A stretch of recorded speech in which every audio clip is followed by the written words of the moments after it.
When I first heard of the Belt and Road Initiative, I thought it sounded very impressive, but almost like an idealistic slogan.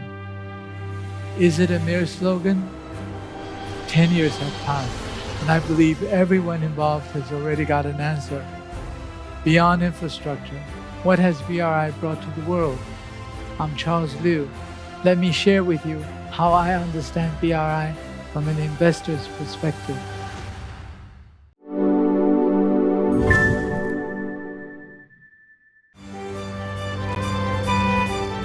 Hello and welcome to China Talk. My name is Charles Liu, born in Taipei, educated in the US.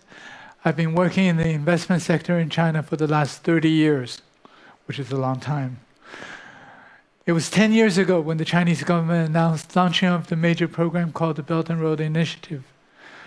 When I first heard of the proposal, I thought it sounded very impressive, but at the same time, it sounded almost like an idealistic slogan. There is no doubt that many of those who heard about the plan wondered whether or not this was feasible. What happened in fact, however, was the overwhelming enthusiasm of many countries to join the initiative. More than 150 countries became part of the program, and even at the very outset, hundreds and hundreds of projects were put into operation. It is obvious, judging by the response of all those who have joined, that the initiative fitted well with the developmental needs and objectives of the countries involved. Now, a decade later, it's time to assess whether or not there are new needs to be addressed for the participating countries. To start with, Phase 1 of BRI, which I call BRI 1.0, was based on infrastructure building and trade facilitation. At this point, I like to recall an expression used at the beginning of China's opening up and reform in the late 1970s. That was, 要致富，先修路. To gain wealth, you have to build a road first. Here, to gain wealth means value creation, and to build a road first means building infrastructure first. In the same line of thought, through more than 3,000 projects, roads, rails, bridges have been built along the Belt and Road countries in the past 10 years. As part of the program, there were numerous firsts. For example, the first railway tunnel in the history of Uzbekistan, the first ocean-spanning bridge in the Maldives, the first high-speed highway in Jamaica and Uganda, the first modern railway in Kenya that connects Nairobi and Mombasa. I remember that before the railway was built, it took 10 hours to get there, but now the time has been cut by more than half. None of these were easy undertakings.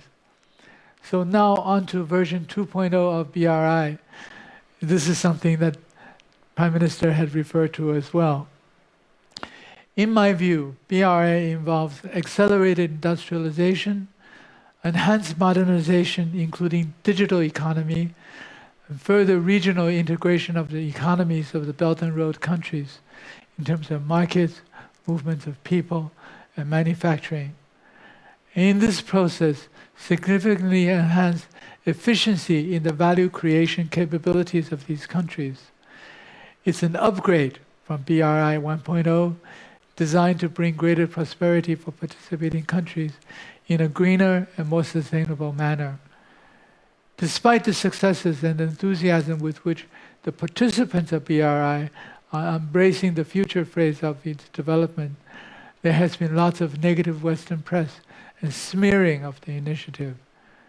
There is talk of economic coercion. There's talk of debt trap. I must say it is amazing that such talk can even take place. Do you mean to tell me that developing countries need to be coerced to have new ports built, to have new airports built, to have new roads built, to have power stations put into place, to have telecommunication systems put in? As an African government official told me when he was approached by a senior US official on criticizing China's Belt and Road Initiative, his answer was, the airport you landed in was built by China. The highway you're traveling on right now is built by China. And the hotel you're about to check into was built by China. He said to me, We were certainly not coerced into accepting it. If it is, we would love to be coerced by China to have more built. My recent experiences of working with some Belt and Road countries and projects show that each country is distinct in its objectives, it seeks, and its specific conditions. As long as there's mutual respect and mutual understanding, it's not difficult to create the conditions for win-win collaboration.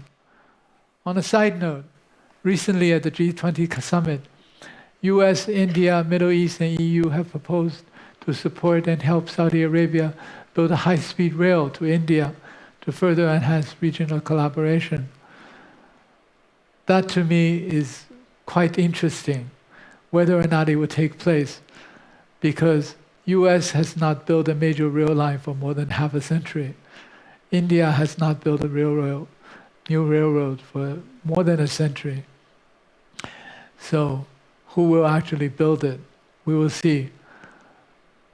My Saudi friends say that eventually the project may end up being funded by the Middle Eastern countries and built by Chinese construction companies. That would be quite interesting.